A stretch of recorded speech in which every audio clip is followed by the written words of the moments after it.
What is going on, guys? Bert Devoden here. I'm back, baby.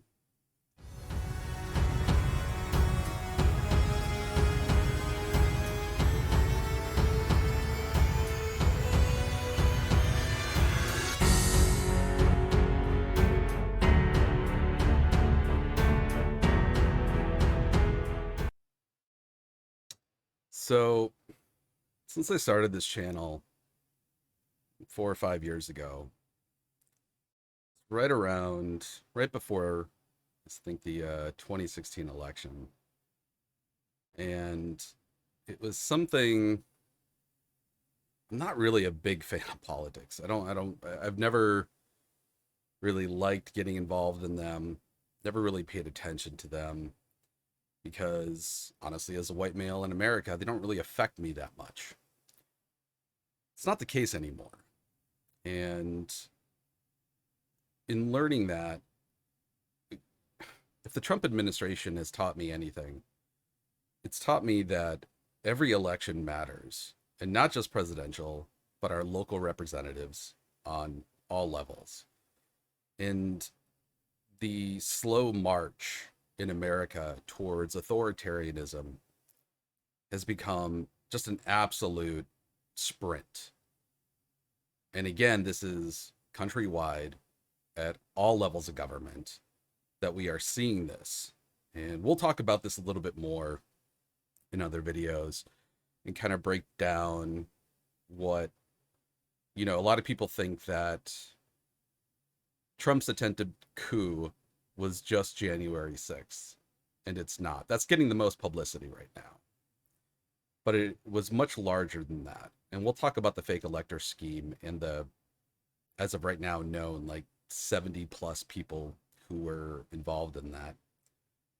But when I decided to start making videos again, I had to take a break and I had to kind of recalibrate and focus and figure out what it is I wanted to do and what was the goal. Ultimately, I would love to just go to my job, put in my 8 hours, come home, veg out on video games, make some videos, and I could be content with that for the rest of my life. Don't I struggled, and you can see this in older videos that I've now deleted. I struggled to start a conversation with people about their views in the last 6 years. And I pulled back and I tried to keep those conversations separate from the rest of the content because my goal was to, become a successful YouTuber, Twitch streamer, content creator. And in doing so, what happens is that the goals you create for yourself, when you try to stick to them, when you try to focus on them more than anything else, you end up sacrificing a lot of your moral integrity. And the screaming voice in my head that compelled me to talk about politics and try to understand where people were coming from in supporting such a clear, unqualified person for the presidency, and then his subsequent racist policies that he tried to implement, or actually did implement, during his tenure, it was just flabbergasting to me. And so a few months ago, I took a break and I took a couple classes and I was trying to figure out what I wanted to do. Because right now, we are less than 30 days out from the midterms. And then the midterms into 2024, which is just going to be, it's going to be one of the biggest shit shows we've ever seen in our life. We have, what, we'll wait to talk about that. But regardless, I had to figure out what I could do. And I thought maybe there was something more that I could do locally. But I decided that as little impact as I have on YouTube, that's where I'm going to start. And that's where I'm going to do these videos. And if they make an impact, awesome. If they don't, at least I tried, and I think that's something that so many people have become disconnected and jaded on, is actually putting in the effort to change their communities. And the community that I feel the closest to is the online community, the gaming community. And in an age of the internet where you can find articles supporting pretty much any viewpoint and, bullshit supporting evidence to that, I decided that I'm just going to make some videos and kind of walk through some of these ideas.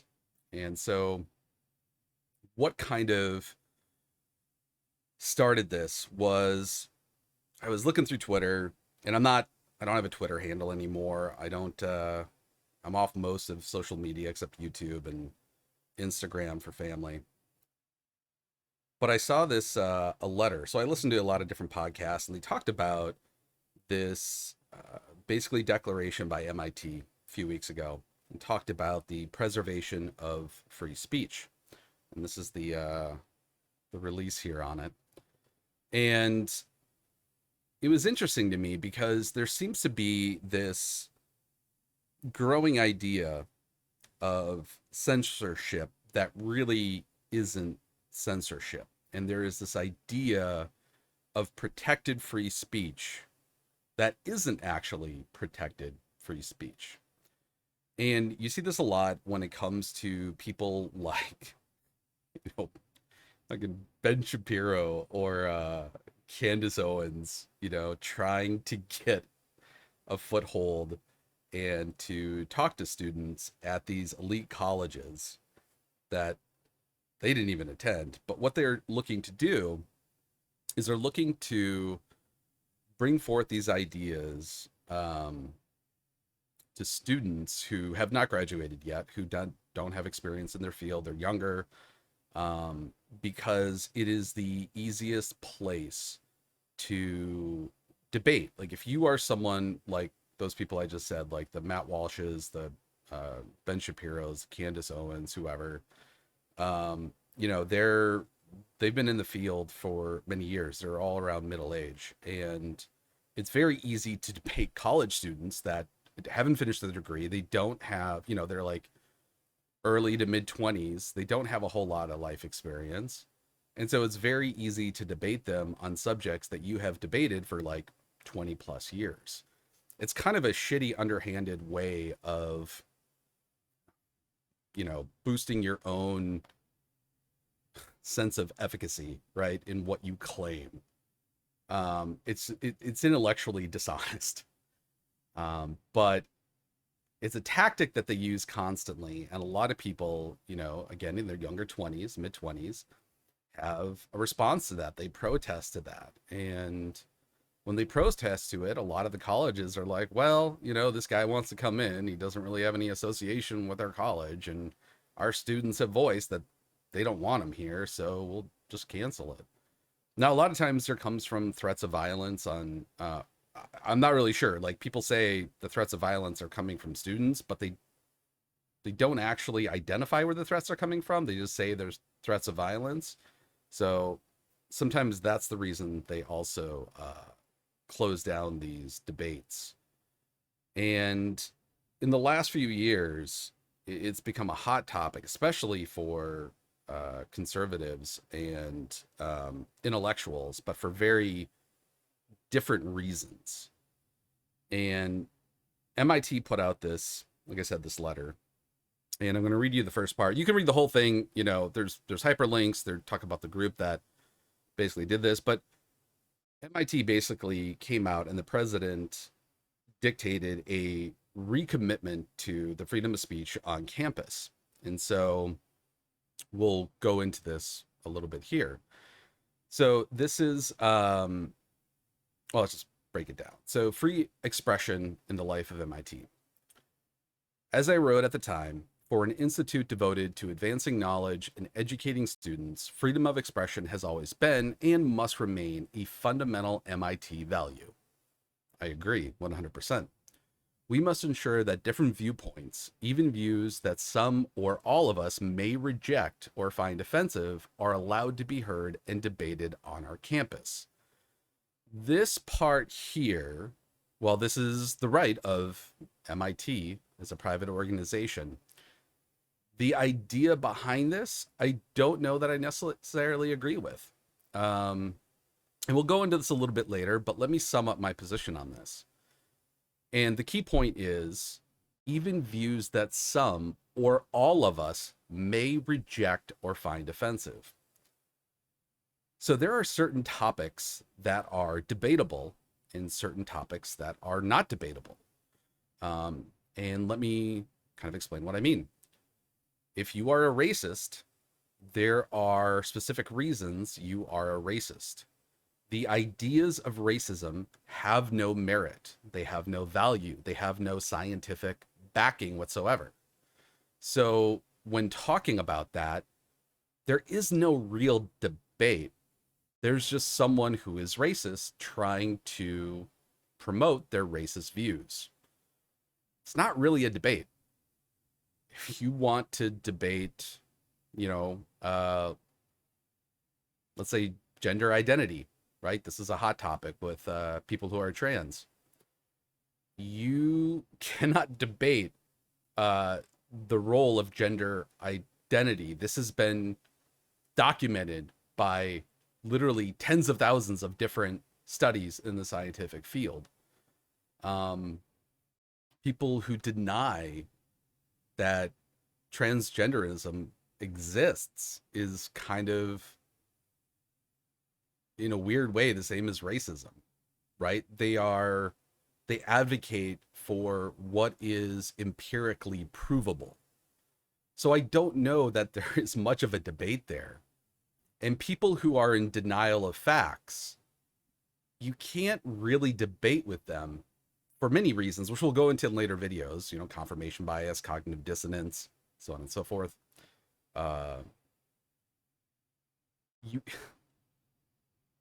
In order to have a debate, both sides need to be able to not only listen, but ponder, right? Kind of play with the idea and say, okay, what kind of viability does this have? Otherwise, it's not really a debate. It's like Ken Ham and Bill Nye. On one side, you've got a scientist, and this is a great debate. Oops.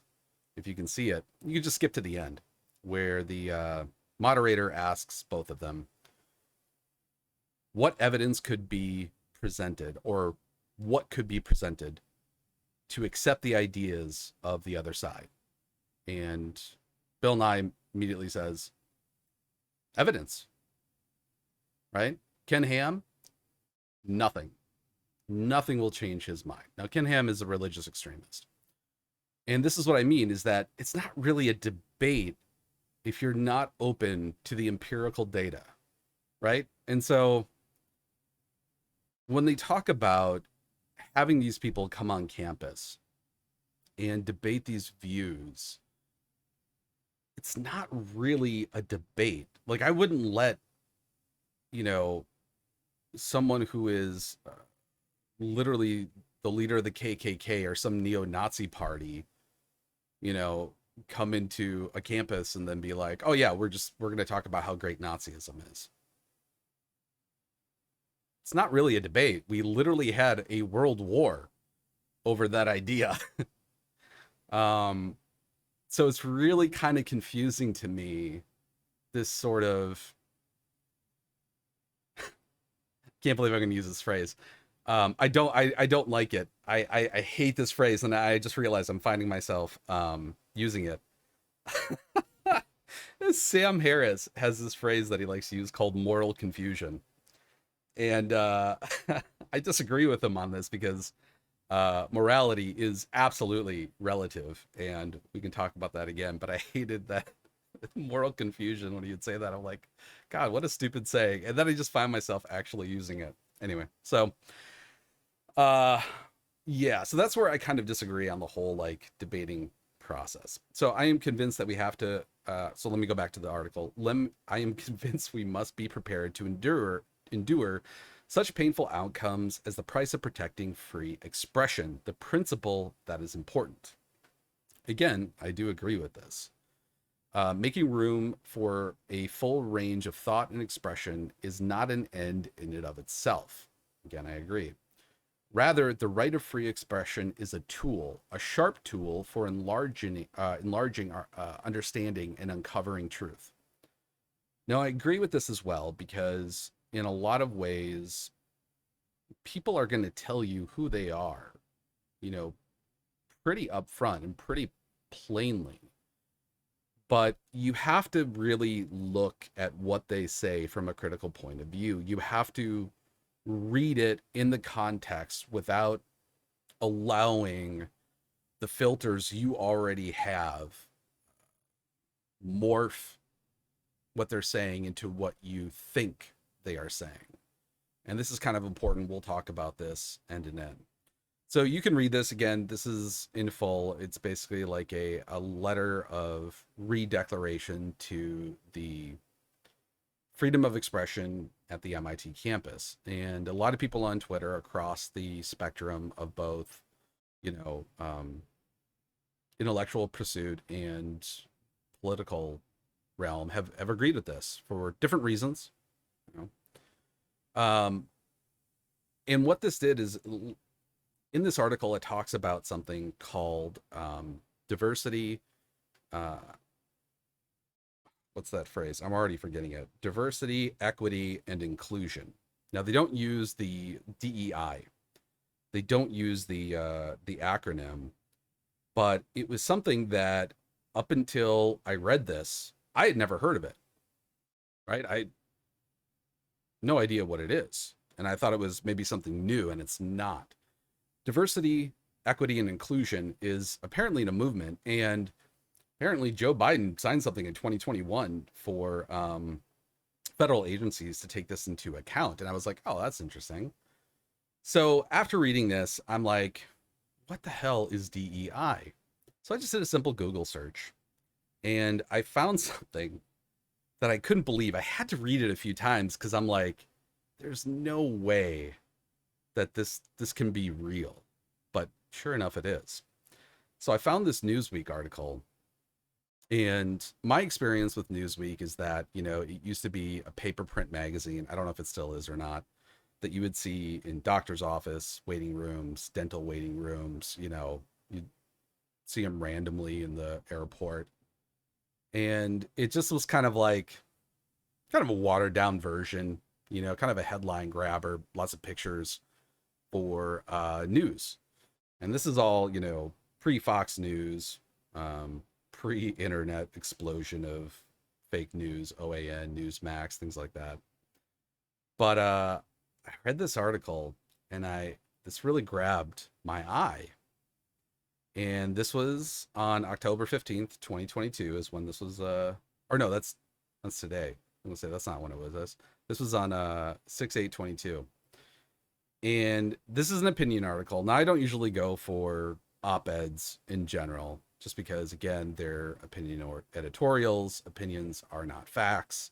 They are typically a way of, you know, or at least they used to be a way of experts in the field or were in the field for a certain amount of time to kind of explain the why behind the what that a lot of people in the field maybe could not explain for various reasons. And so you can see here how DEI ideology undermines national security.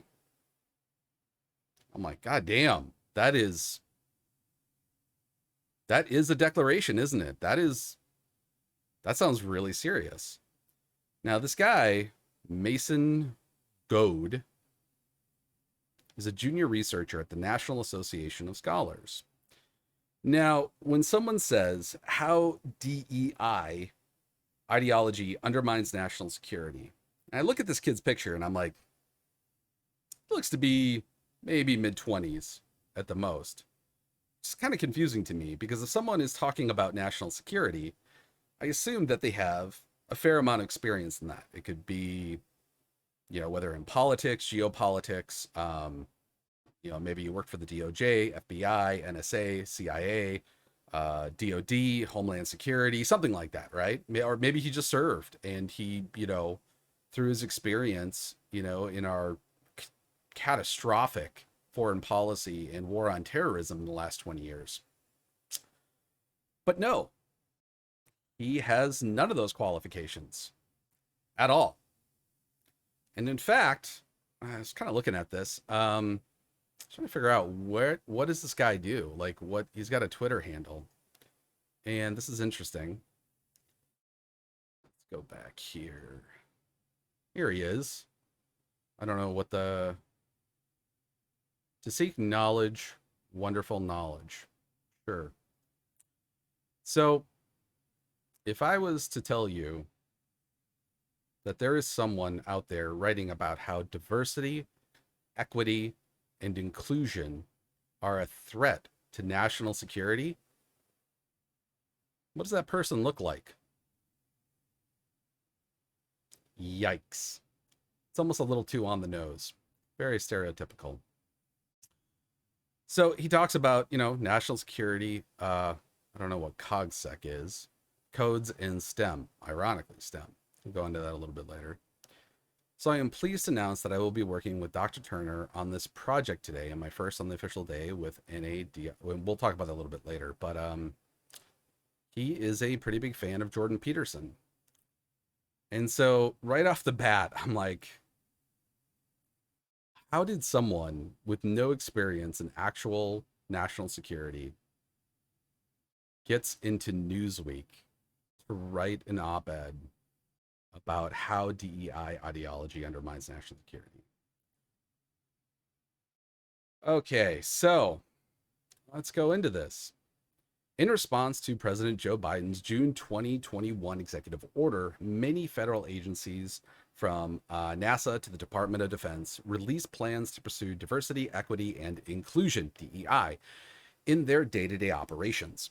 In a recent comment on these efforts, one senior Defense Department official says he hopes as many leaders and members of the total force as possible see these efforts as a force multiplier.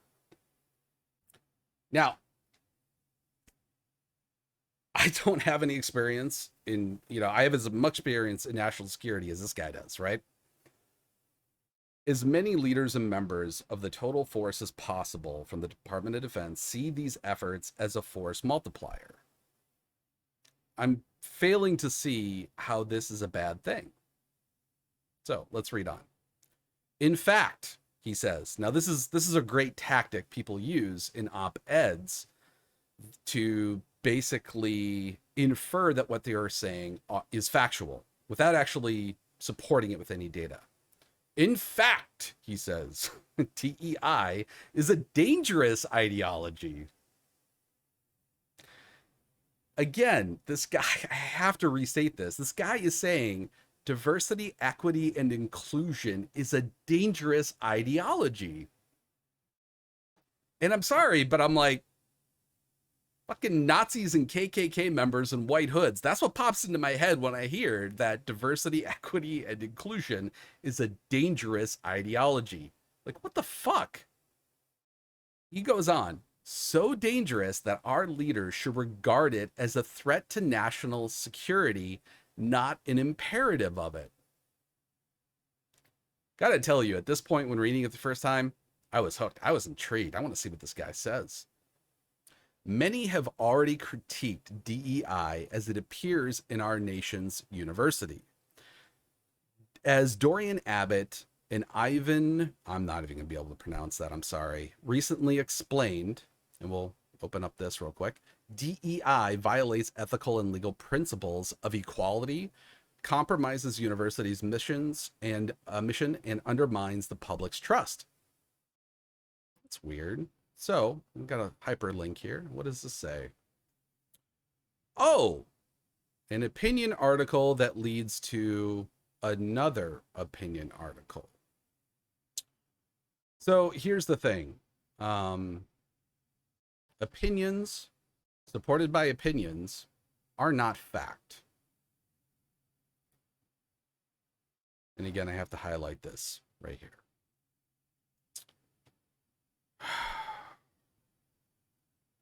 DEI violates ethical and legal principles of equality, compromises universities' mission, and undermines the public trust. So we can go through this here. I did. They state a random legal principle from 1970, I want to say. Oh no, that's right. It links to another Wall Street Journal opinion. My fucking god, I forgot about that. Uh so let me have restate this. An opinion supported by an opinion supported by an opinion is still not fact. You can add as many train cars of opinion together as you want. At the end of the caboose, it's still just an opinion. My god, these people are like supposedly intellectuals. When DEI is applied outside of higher education, such as within the federal government, these problems are exponentially worse and for many reasons.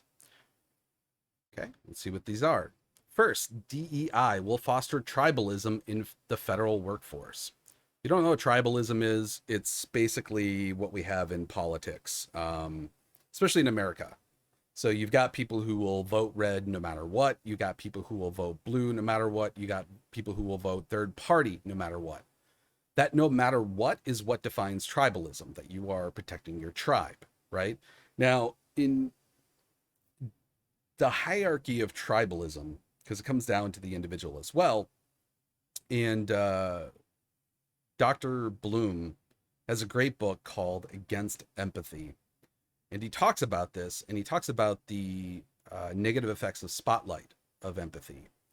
And we're not going to go too into it right now, but when you look at your community, right, your neighborhood, that is a tribe, you look to protect it. But then it goes even further, where if that community or tribe is under attack, your focus becomes less of the community and becomes about your immediate family. And that's also tribalism. So when you talk about tribalism, it's usually talked about in a negative light, but there are positive aspects to it depending on how it's applied. So when he talks about it will foster tribalism in the federal workforce, okay, let's see what that is. He doesn't link any data to that whatsoever. He links nothing, actually. He has like, I think 3 individuals that he has like directly quoted in this entire article, and that's it. No other data, nothing. So first, DEI will foster tribalism in the federal workforce. To be sure, human beings are hardwired for tribalism. That is actually factual. There need not be an ideological difference for group biases and favoritism to form. Now, you may read that and you may be like, that makes sense, right? If we're hardwired to do that, then how are we not going to do it? Right? That's saying like, well, gravity applies to us, but we shouldn't let it apply to us. Merely separating people into groups, even on the basis of arbitrary criteria, is enough to trigger our innate tribalism. Well, I agree that it can. I don't think it does immediately. We see this phenomenon play out in rivalries between branches of the military and various agencies, be it for fun or funding. As I said, tribalism can be a good thing, you know, something that encourages competition, friendly competition. Just depends on how it's applied. He goes on. The federal government often makes efforts such as joint duty assignments to temper this tendency. But what happens when the government implements DEI and the federal employees are forced to see themselves not as members of bureaucratic factions, but as members of racial, sexual, and other identity groups? He just stated that we already do this, that we're hardwired to do this, and we do. When I see a woman, I immediately identify her as a woman. When I see someone who is Black or Latino, I identify them as Black or Latino. If I see someone who is younger than me, I identify them as younger. If I see someone who I think is older than me, I identify them as older, right? This is this isn't rockets. It's science. It's not rocket science though. That's pretty straightforward. And he just said we're hardwired to do it. So he seems to be against the idea of the federal government somehow segregating people into these, which again, he doesn't, this joint duty assignments. So let's look at this. So he's using this as kind of his ODNI.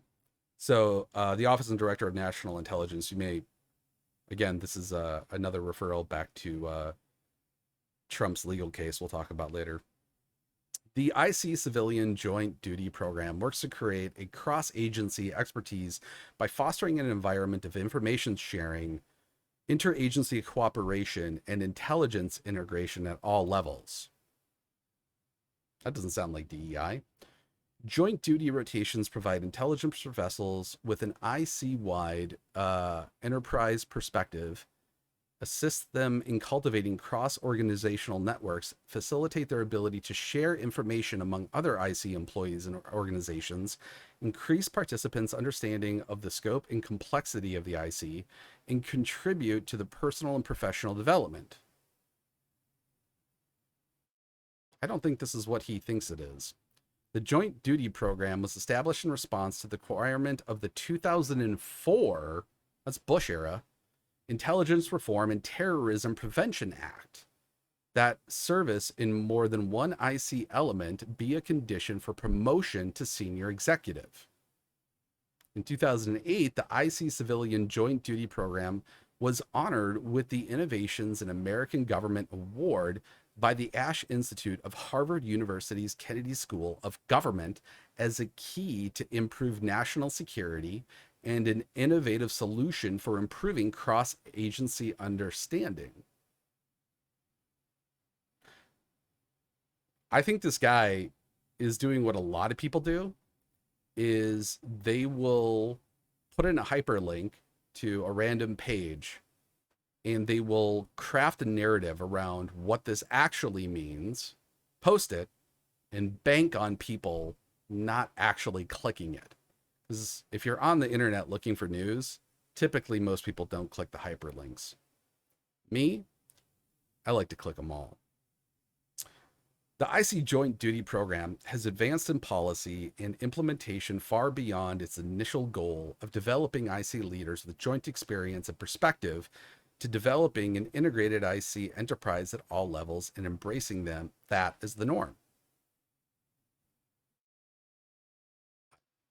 How is this a national security threat? I still don't understand. Like, that doesn't even refer to what he is talking about. Right there, this joint duty assignments, this was about cross-departmental communication. This said nothing about ethnicity, sexual orientation, diversity, equity, or inclusion. It had nothing to do with that. I don't know how he's just basically making a false equivalency.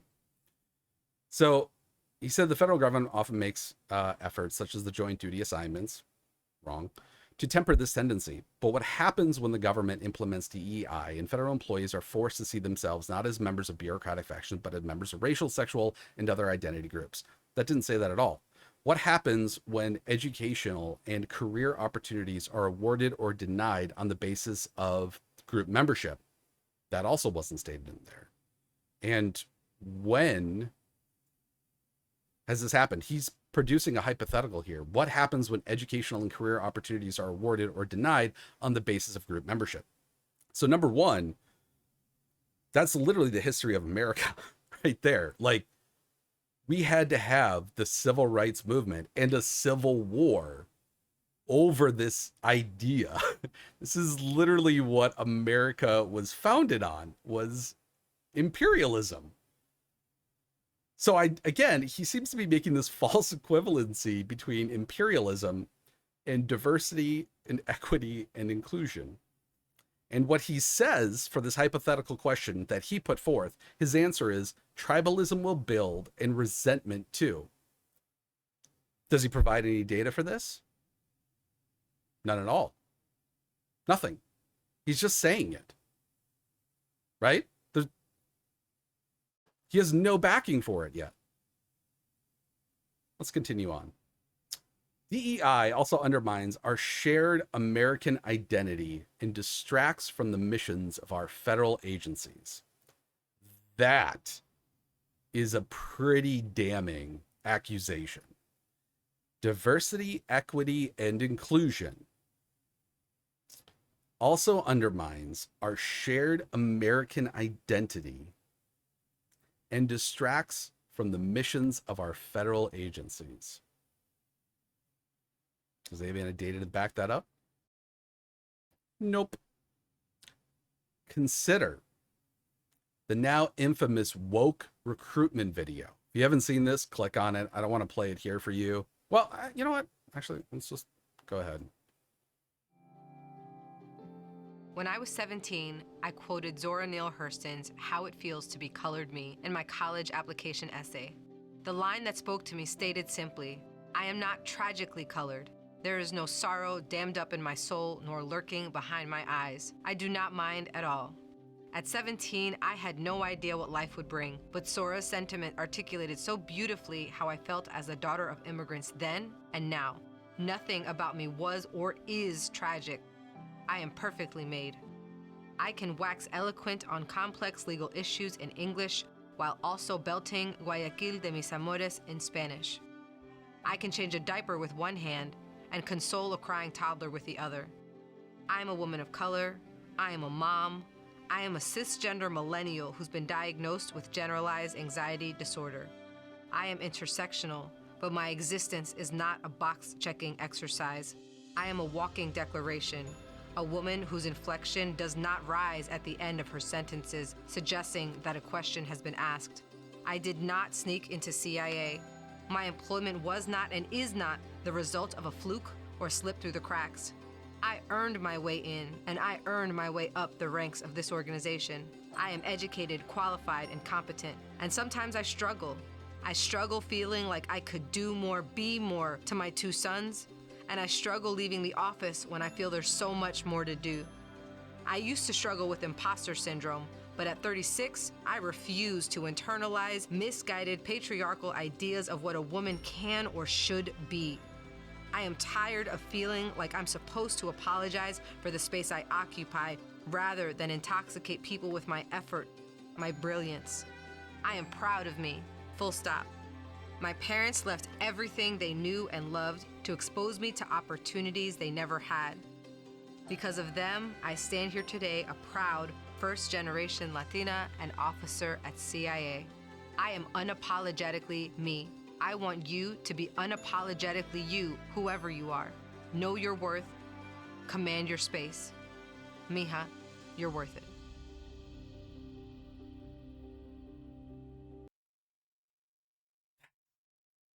Fuck, I forgot how powerful that was. This guy, this 20-something nobody with no national experience whatsoever. I'm sorry. You know what? Actually, that nobody remark, that was ad hominem. That was purely out of anger that is now welling up in me at this guy because he's a fucking racist. He's an authoritarian piece of shit, in my opinion. Consider the now infamous woke recruitment video produced by the Central Intelligence Agency. This is the one we just watched, in which an officer unironically states, I am a woman of color. I am a cisgender millennial who's been diagnosed with general anxiety disorder. I am intersectional, but my existence is not a box-checking exercise. How the fuck is this somehow a bad thing? That is like, that's an amazing video. And he's talking about how this provides tribalism and how like, let's take the CIA, right? And how the CIA should not seek people out who are simply because of their background, their color, their gender. That is fucking bullshit.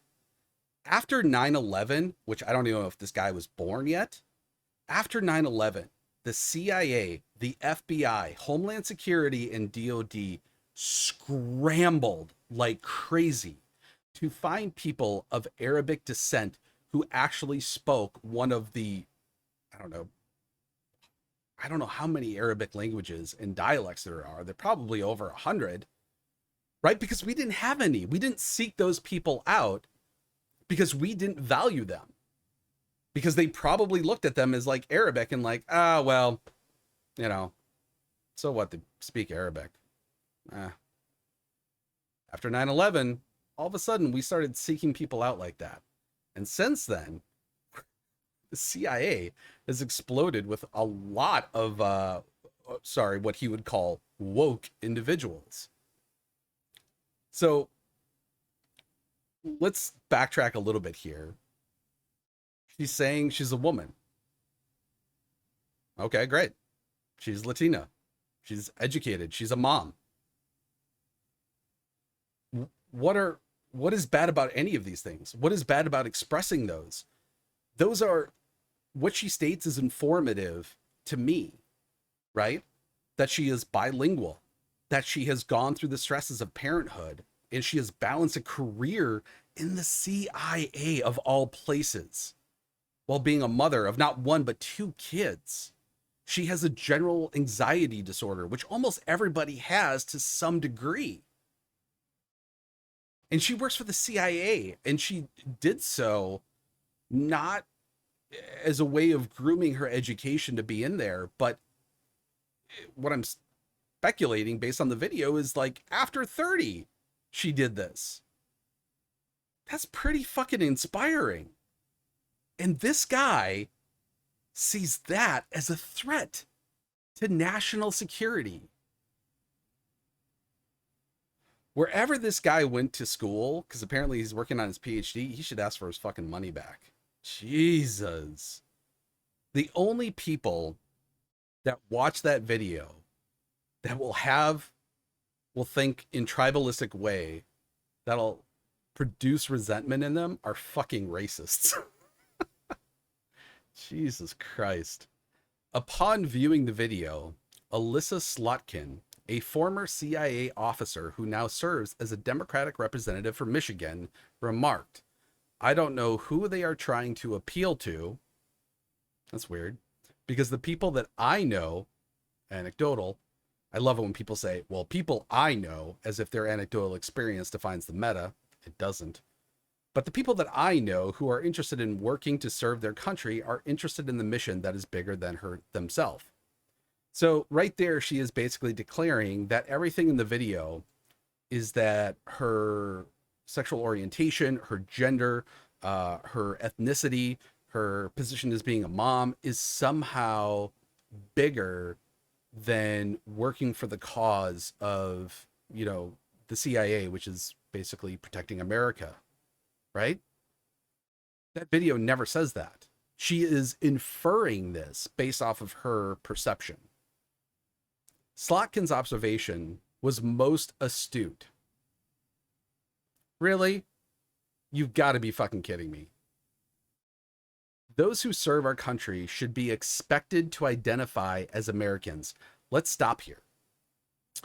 So his whole spiel up until now has been against the idea of identifying someone as male, female, ethnicity, background, whatever. But he says that we should be expected to identify as Americans. Expected, sure. The CIA, by the way, primarily only operates on foreign soil. Their operations rarely are in America. So, and again, I have no experience in national security. It's really mind-blowing to me that I'm able to point out these counterfactuals to someone who claims to be an expert on this. And Newsweek published it. Oh my fucking God. Those who serve our country should be expected to identify as Americans. First of all, if you're working for the CIA and you're in another country, the last thing you want to do is identify as an American. Fucking idiot. First and foremost, so let me repeat this whole thing. This is so ridiculous. Those who serve our country should be expected to identify as Americans first and foremost, and with the mission of their employer secondarily. This sort of um, idea that you are an American first, and then whatever your employer says you are, is more important than how you perceive yourself in the world.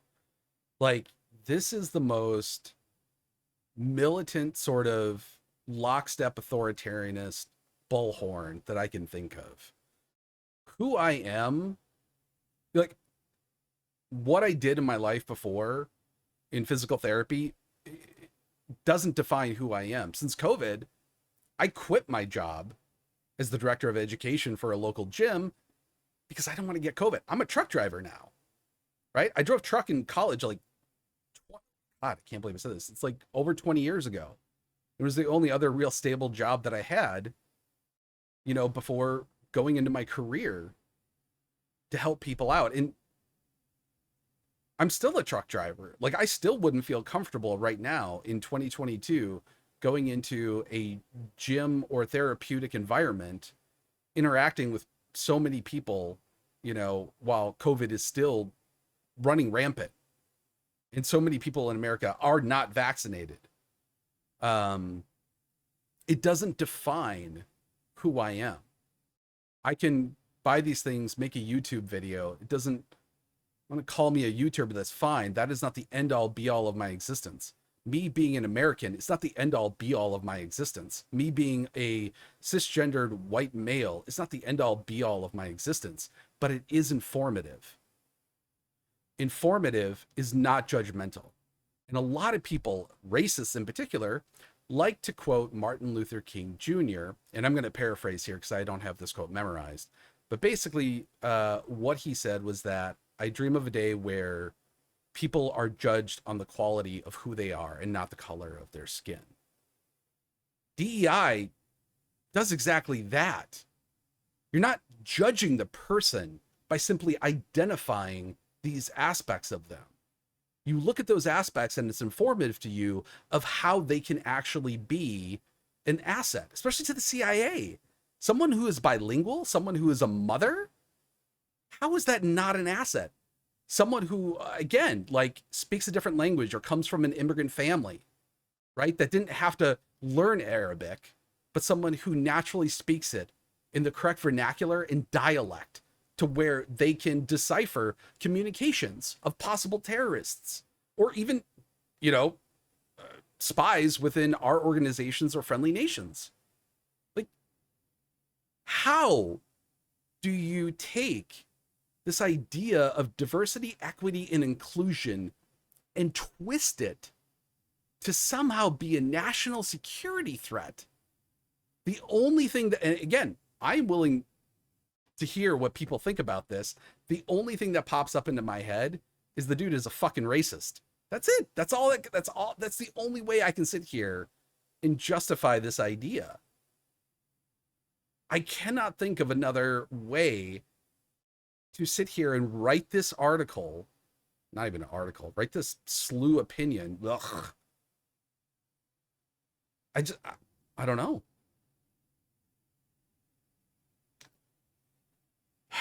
Another great quote that I love. And again, this is I'm not going to be able, it's going to be paraphrased, but Maya Angelou, who basically, I think it was said like something to the effect of, when people tell you who they are, believe them. This is what I believe this guy is telling me. Oh, sorry. Let's finish this up here. So again, he goes, those who serve in a country should be expected to identify as Americans first and foremost, and the mission of their employer secondarily. They should not be expected or incentivized to identify as intersectional. Well, they're not expected. Video never said that. Incentivization of be able to identify as whatever you are. What incentives are there? because the video is like looking for people from a diverse background. That doesn't mean you get into the CIA. You still need the qualifications. Like, again, you don't want someone like me who learned Arabic as a second language in college as a CIA operative in the Middle East. Like, how does this not click? How is this like basic logic and reasoning not click with people? Mind blowing to me. I don't actually know what intersectional means, but no one is expected or incentivized to identify as intersectional. I'm not sure. I don't even know what that is. Nor by their skin color or their gender identity. Again, that video was not an example of it. No, she wasn't forced to make that video. But DEI forces them to regard themselves as such. That is a flat out lie. He gives no examples whatsoever. There is nothing there. There is no cited sources that he gives that shows this, that any of this so far. It is his opinion supported by other opinions, which again does not equal facts. Oh my God. The result can be not only distracting, but damaging. Great. Okay. Where's the evidence?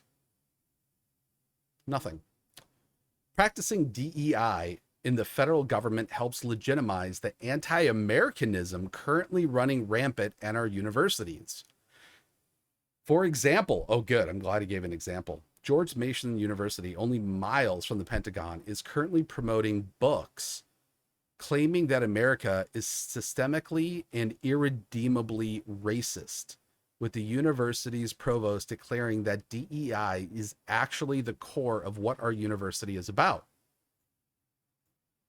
Has he never taken a history class? Does he not know what redlining is? Has he not seen the statistics of, economic inequality between specifically people who are black and versus people who are white, and the differences between males and females in the workforce? So this is anti-racism resources. This is for the counseling and psychological services.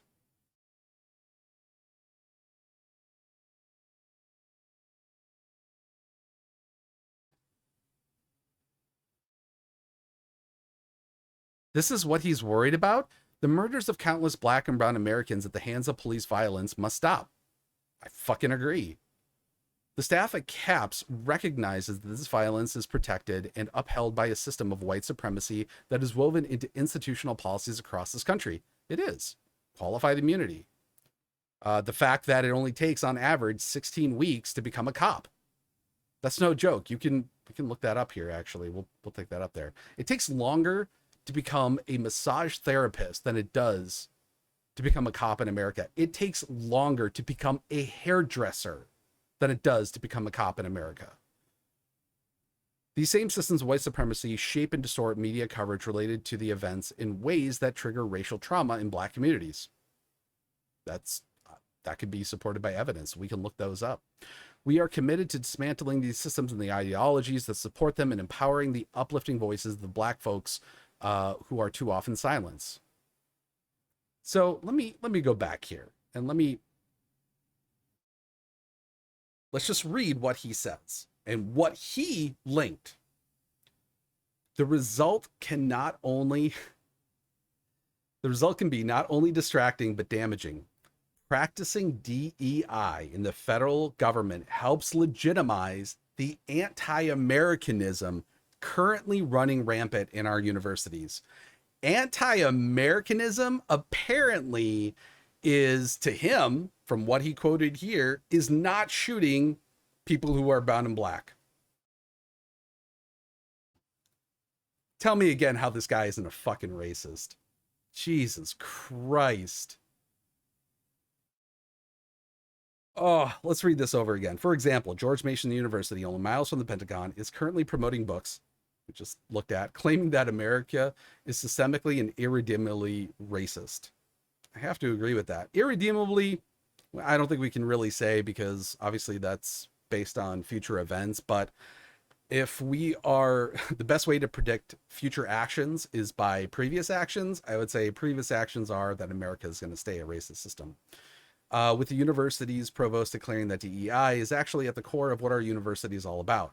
Again, how is that a national? Like, the only way you can sit there and say that this is a threat to America is if you're a racist. Last year, Georgia Tech, the 2021-2022 NSA Codebreaker champion, hosted by former Communist Party leader Angela Davis under the guise of DEI. The list goes on. Who is the communist? I don't know who Angela Davis is.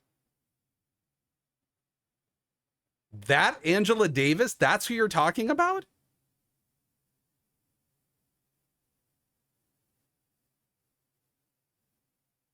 She is an author, academic, and activist. How? Hold on a second. Communist Party leader?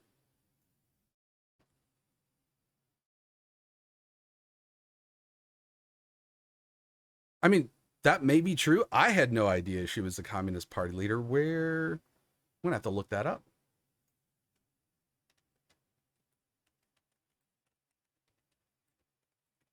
Let's see what that says.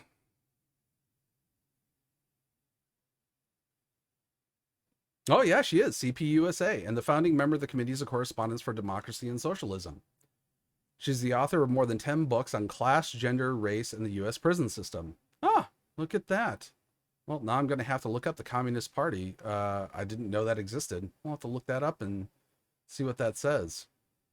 So when they say the Communist Party leader Angela Davis under the guise of DEI, the list goes on. So this is something that I will actually sit here and still contend with because I've read a lot of her articles before, and nothing about what she has said strikes me as communist, at least not in the way that people interpret Marx and Engels' manifesto. But that's interpretation. Oh, university administrators are doing everything in their power to produce graduates who bear no allegiance to the United States. So first of all, hold on. We need to do something here. University administrators are doing everything in their power to produce graduates who bear no allegiance to the United States. So number one, the idea that any university needs to promote this idea of allegiance to the United States has never been an expectation. Where is that coming from? That is, like, him using that as a breakout into this line, like, that doesn't, holy fuck. Like, this is sort of, again, this sort of nationalistic authoritarian indoctrination that people, especially on the right, want to have. It's basically Team America, fuck yeah, right or wrong. You have to identify as America. You have to say and promote and show your allegiance to America. But don't tell me you're trans. Don't tell me your ethnicity. Don't tell me you're bilingual or intersexual. Intersexual. Intersexual. If that's not a word, I'm going to coin that. God. The first guideline for security clearance and adjudications, and they are succeeding. So again, the CIA recruits people who are not American, who don't have an allegiance to America. Many CIA operatives are people in tyrannies in third world countries of budding democracies that are massively corrupt. They are not all Americans. Like, again, the baseline reasoning and understanding of what the CIA does, the fact that he doesn't even get that, how does he call himself an expert, and how does Newsweek justify posting this? This is ridiculous. Oh, I guess freedom of speech, right?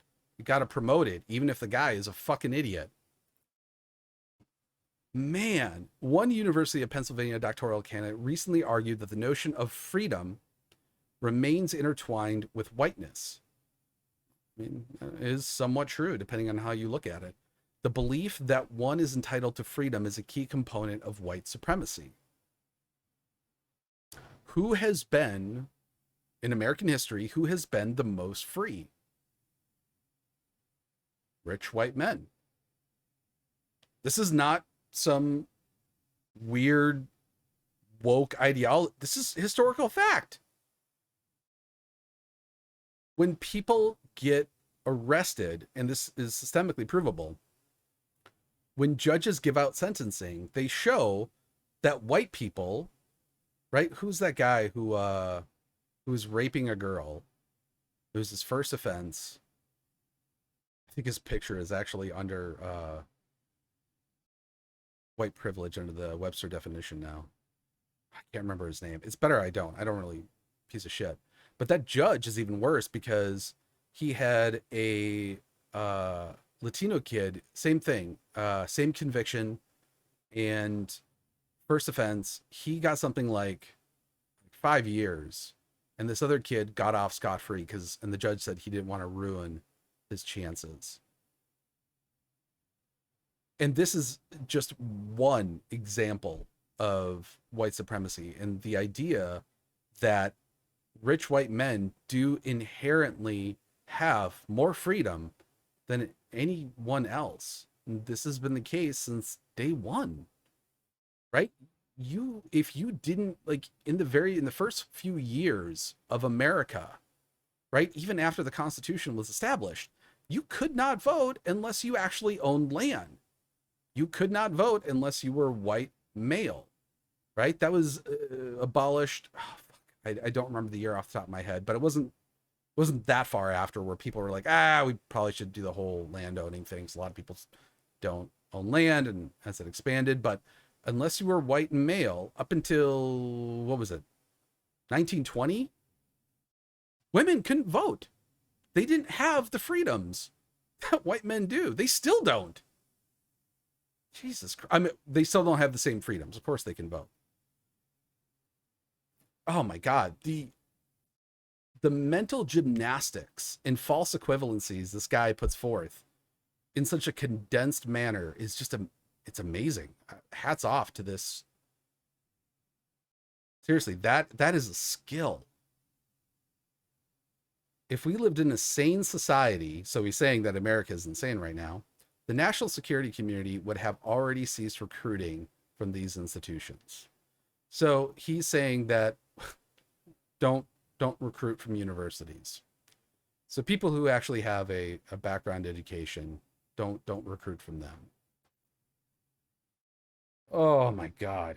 Finally, DEI hurts recruiting efforts. Sure. While this, again, no hyperlink to any statistics. While this problem may be intuited from those mentioned above, inferred is the word, it is more widespread than any of the counterintelligence threats we currently face.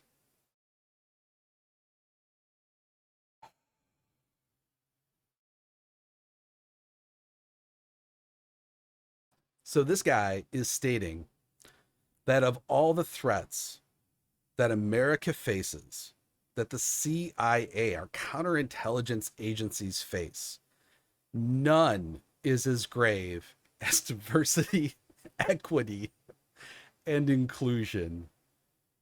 Holy fuck. Again, how is this not racist? The only way you could write something like that is through the lens of being a racist. As DEI legitimizes pernicious anti-Americanism, again, apparently Americanism isn't about diversity, equity, and inclusion. It will only erode trust between federal employees and the government they serve. No cited sources or links. This is especially true for federal law enforcement and military personnel who risk their lives and their roles. Again, no data to back this up. It is simply asinine to expect loyalty from our nation's guardians when DEI ensures they will face discrimination and defamation. Again, this is such a false equivalency and a hyperbolic statement based off of nothing. The only thing that there's no hyperlinks, there's no data, nothing. He is simply just bullshit. He's flat out lying about this. He's got nothing to, oh, good. He's got nothing to back this up. And in the next paragraph, who does he fucking quote? Senator Tom Cotton. Oh, great. As Senator Tom Cotton, if you don't know who that guy is, you're going to piss yourself, wrote to the Senate Armed Services Committee last year, multiple servicemen in the armed forces have complained about DEI trainings. So let's see, he wrote about this. All right, soldiers forced to watch videos about systemic racism. Okay. Racial justice narrative pushed unwillingly on soldiers, declined in unit morale. I have served in the Marine Corps, blank years, blah, blah, blah, faithful commander.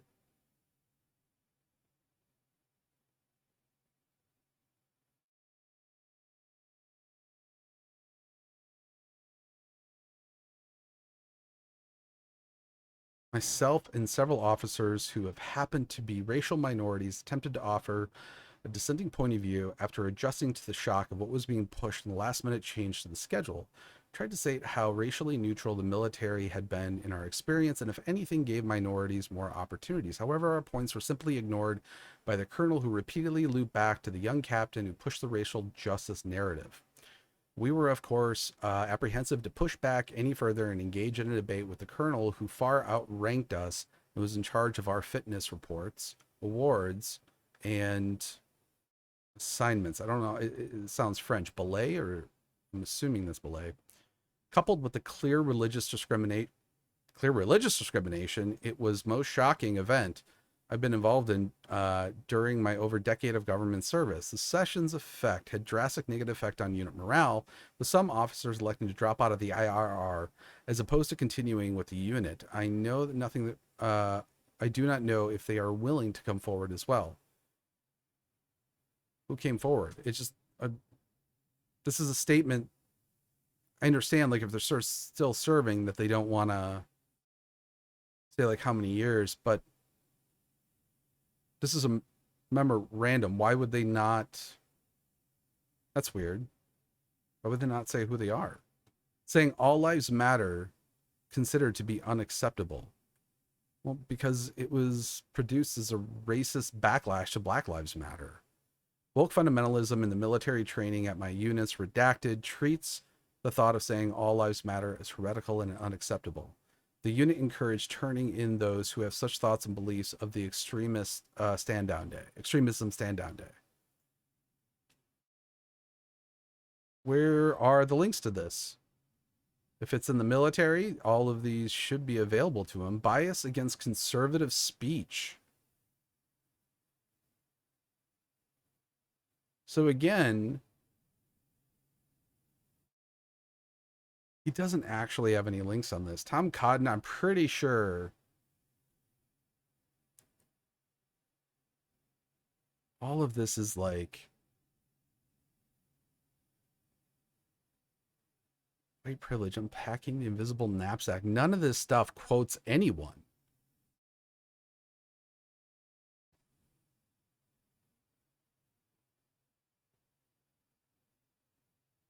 So they had apparently these videos about white privilege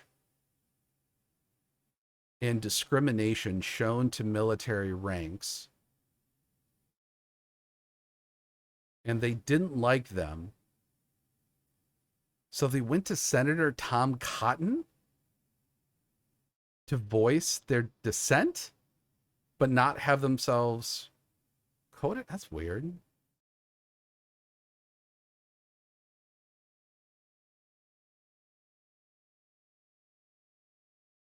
Like any sort of identifying marker. So I'm guessing the justification for this is that they're serving, and the idea is that they don't want to be uh,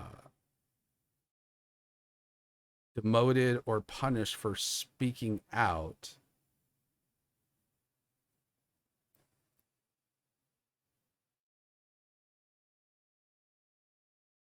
But it's hard for me to take this as serious as these seem to be singular individuals that don't, there's nothing to link from this. Like there's no link to a video, which is weird because you would think all of that would be available.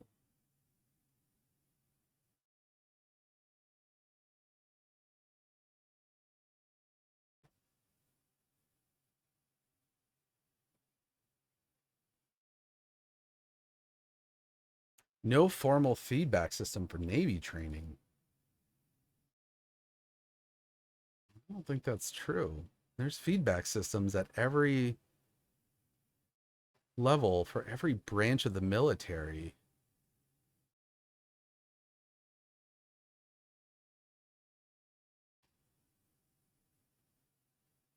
So these individuals are advocating against the idea of advocating for dissolving racism and extremism in military ranks.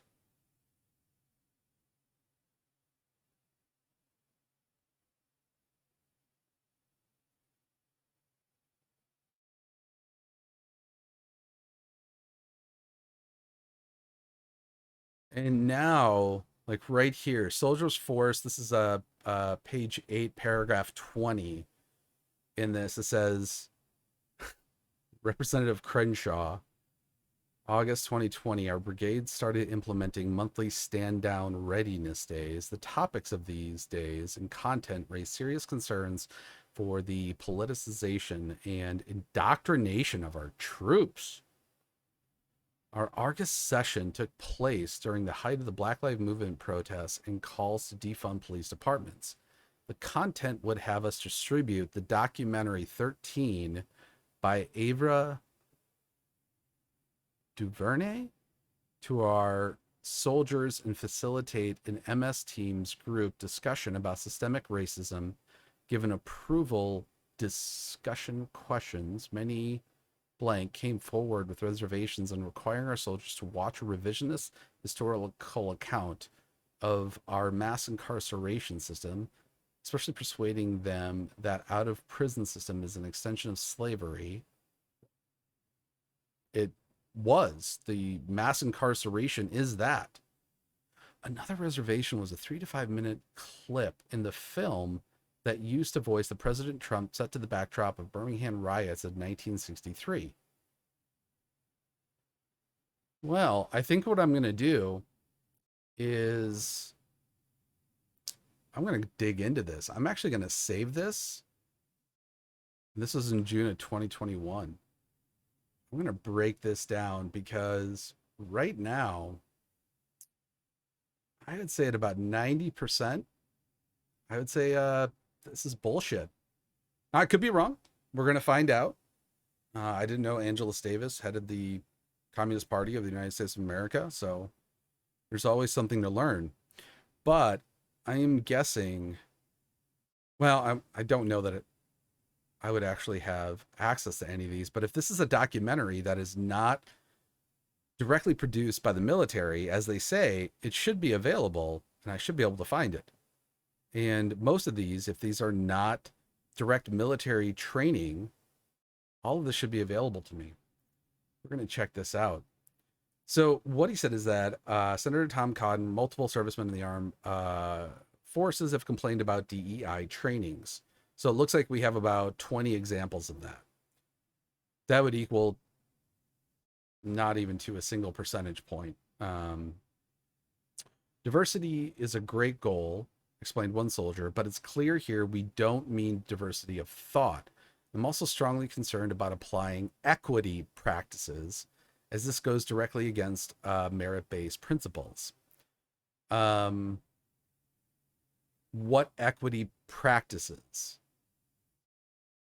They don't say that. So, what is the equity based practice that is apparently going against merit based principles? Others have complained about privilege walks, hiring based on race segregation and punishment of dissenting views. Stemmed from Peggy McIntosh concept of white privilege.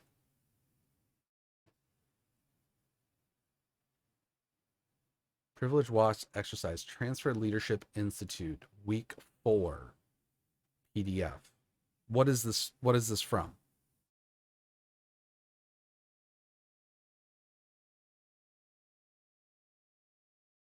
Is this actually like it doesn't say where this comes from? So others complained about privilege walks, hirings based on race segregation, and punishment of dissenting views.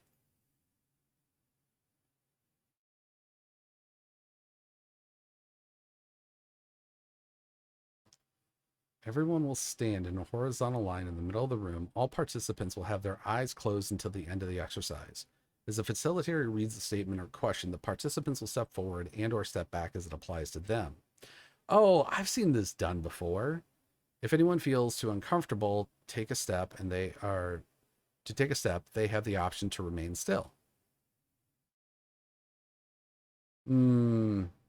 Yeah, I'm gonna call bullshit on this too.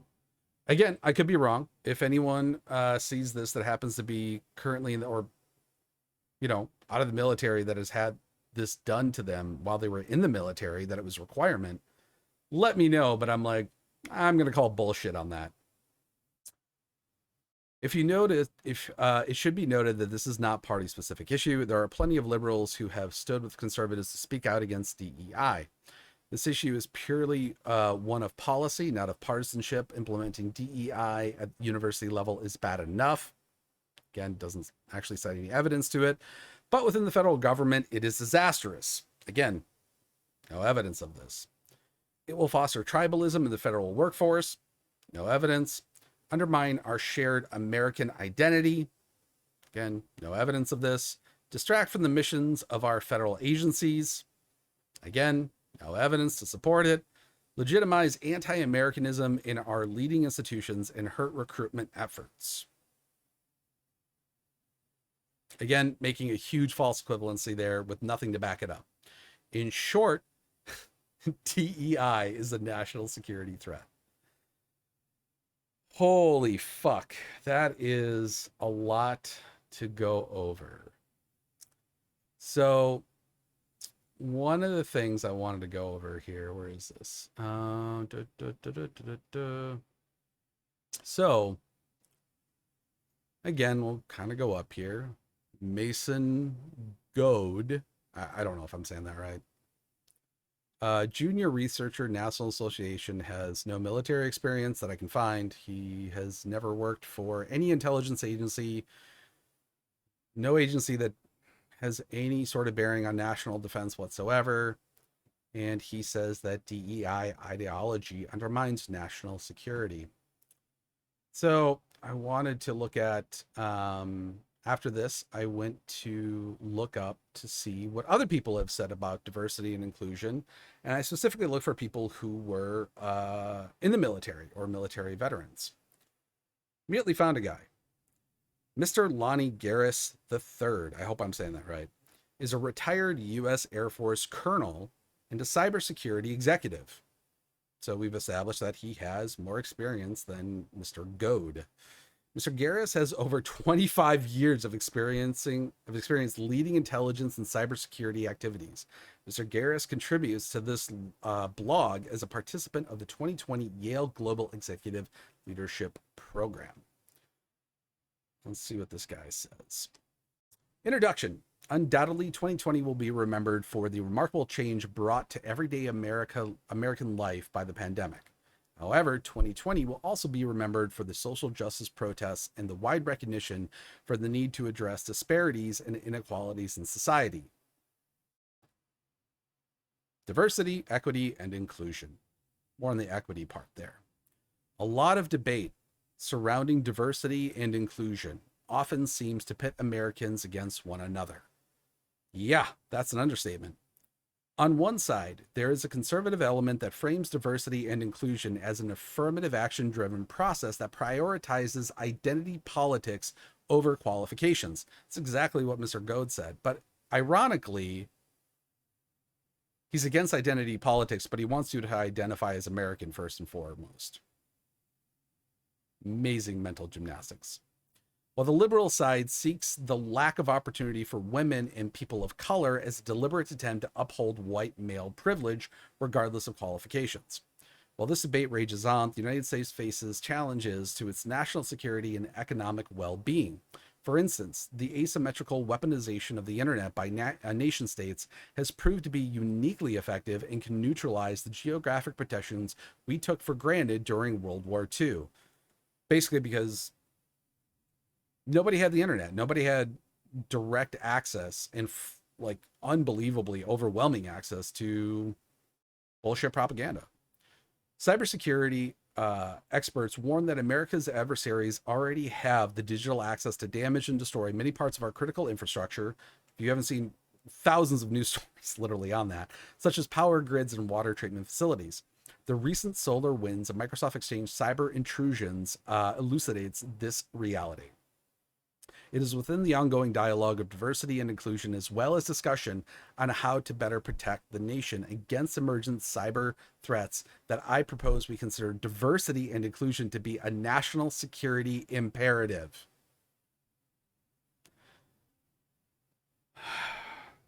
Can we find Sorry. Oh my fucking god. So again, someone with 25 years of experience actually says the exact opposite of what the I'm just gonna say racist 25-year-old who has no experience. I mean, isn't hard to parse out. God damn, just in the introduction, the dude's like, nope. How long is this? Should be.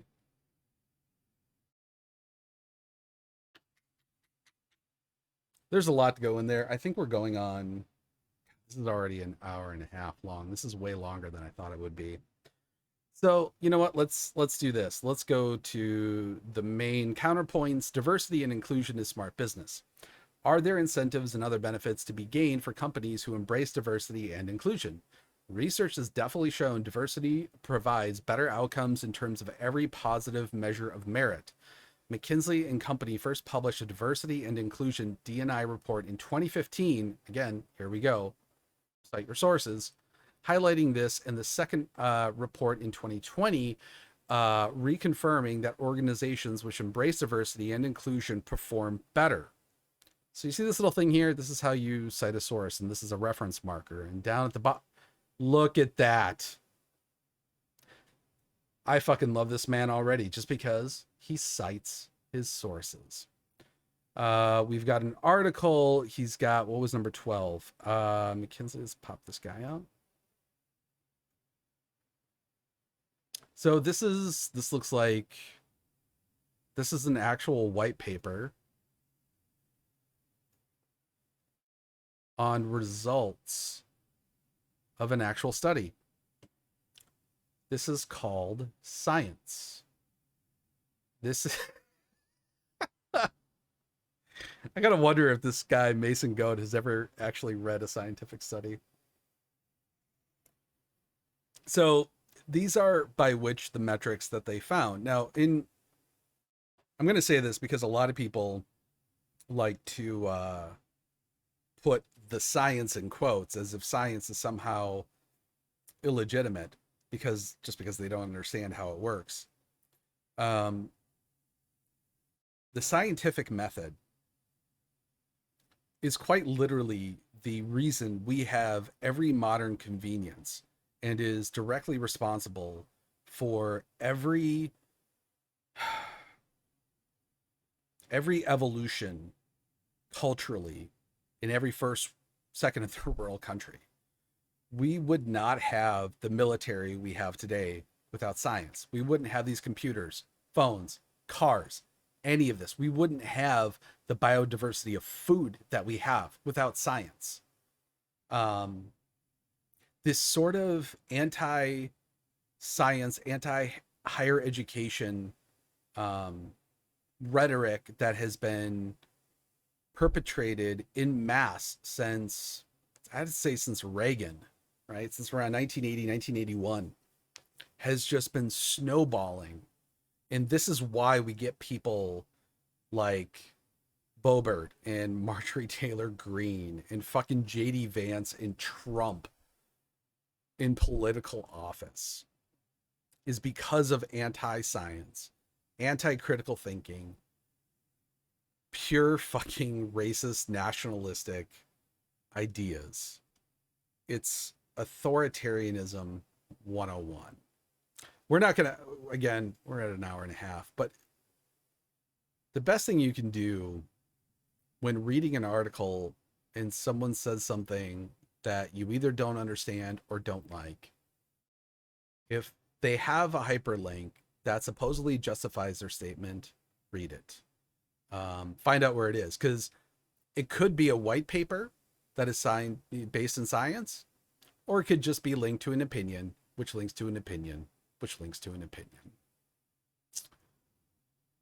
All right, so let's backtrack a little bit here and we'll wrap it up. Specifically, McKinsey, we talked about, noted the companies with executive teams comprised with more than 30% women are more likely to outperform those with fewer or no women. A McKinsey business case for ethnic and cultural diversity in 2019 found that top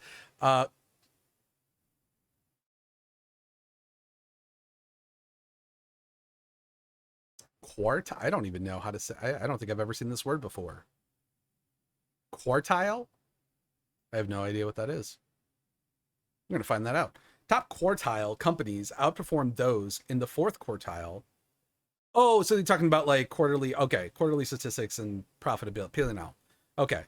Sorry. I don't think I've ever seen the word used in that way before, instead of just saying quarterly.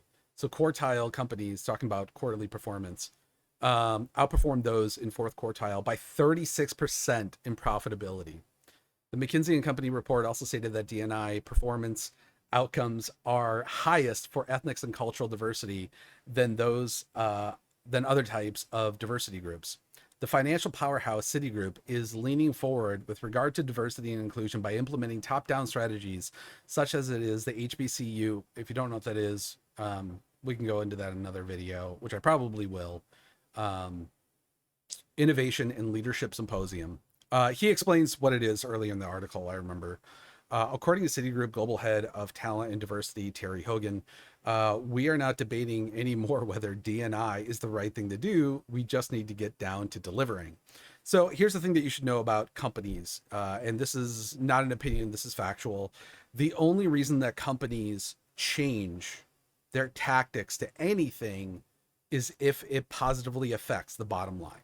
That's it. Number one. That's the only reason for-profit companies will change anything. If this report came out and it showed that diversity and inclusion didn't actually help or hurt the bottom line, they would not be doing it. Citigroup, if you don't know who Citigroup is, one of the largest financial systems. One of the largest financial systems in the world. We are not debating anymore whether D&I is the right thing to do. We just need to get down to delivering. And that delivering directly affects their bottom line on an average of 36% quarter on quarter. The byproducts of diversity and inclusion should not only benefit the private sector, but should benefit the government sector as well. Oh, shocking.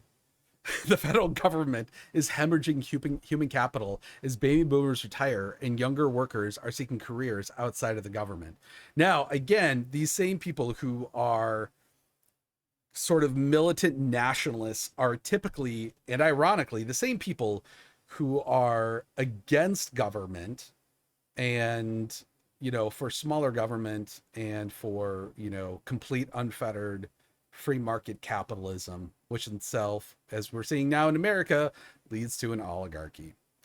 Again, this is not hyperbolic. After Citizens United, this is literally what's happening. You have, fucking billionaires like Peter Thiel dumping $5 million to back shitbags like JD Vance, even after the GOP basically abandons him because he's losing.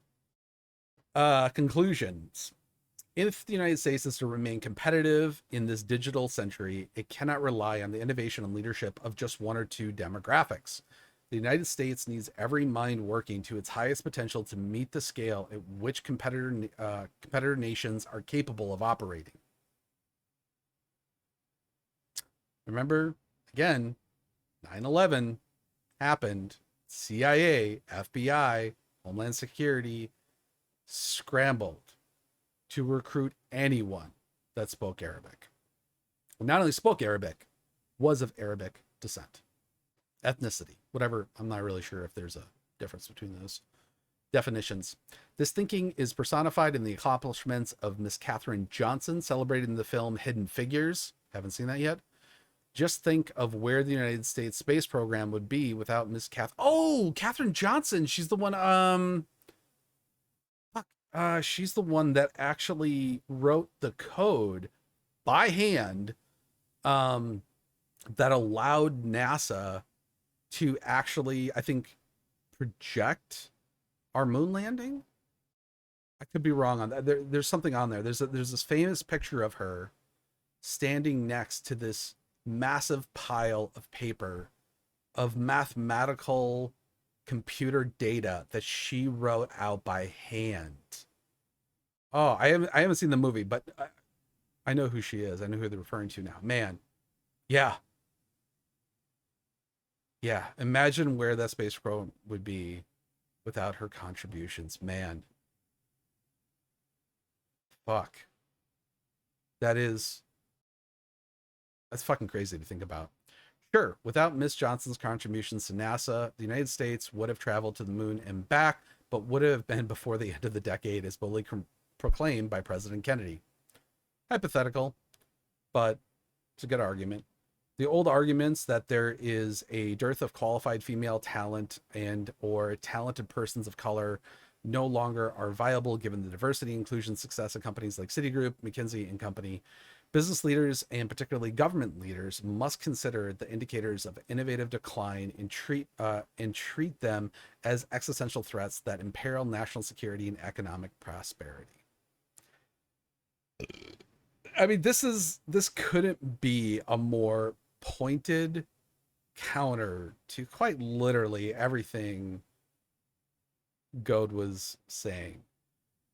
Leaders must also understand that diversity and inclusion is simply a way and means to make the nation more competitive. Once a nation has embraced diversity and inclusion, it is critical that we retain this talent. Retaining talent starts with treating people with dignity and paying them an equitable salary. Right there. This is what I have been talking about for fucking years. Equitable salary. Now, a lot of people will say like, oh, well, if you're for the free market, the market determines your worth, your salary. The market is driven by people. It's not some magical, like without people, there is no free market. Like the concept of value of goods and services is uniquely human. The free market was created and is controlled by humans. There's not some weird soul out in the ether that is the free market, right? People dictate what this is at all levels. And retaining talent, and this is for any company, retaining talent starts with treating people with dignity and paying them an equitable salary. So how does that apply to diversity, equity, and inclusion? Well, there's the equity part, right? The diversity part is literally what we said, is getting people from all backgrounds. And the inclusion part is just because they're from a background, stop treating them like shit. Don't treat them as different. Be informed by their background. I am informed that my neighbor is an older Black woman. recognizing that she is an older black woman, I can determine that her life has probably been exponentially harder than mine has. Now, do I know that for sure? No. Statistically, do I know that? Yes. When I talk to her, and I have a lot, like, she's seen some shit I never have to deal with, because not only am I not a woman, I'm also not black. Recognizing the differences between us is not a judgment, it's informative. But people on, I'm not even going to say the alt right, I'm just going to say people on the right and fucking racists and whatnot, they want to misconstrue this, that somehow by recognizing the individual, like, all of us are every individual is a spectrum of different emotions and thoughts and feelings. What people on the right, like go would say, is basically, that doesn't matter, ignore it. You're just an American, you're just like everyone else, you're part of this complex system, and you have to live by it, and you have to be proud of it. But don't talk about your ethnicity, don't talk about your gender identity, don't talk about your sexual orientation. How is that not cancel culture that they constantly rally against? It's just this unbelievable hypocrisy. As you can see up here, I have a lot of other links that I was going to go through, but we're coming up on just over an hour and a half. And I can tell, like, right now, I am just fucking exhausted. And the more tired I get, the more that anger starts to take over. And I'm just going to stop here. And this will be the end of our first video. So thank you for watching. If you made it this far, whew, hats off to you. And yeah, that's going to be it for us today. Thanks.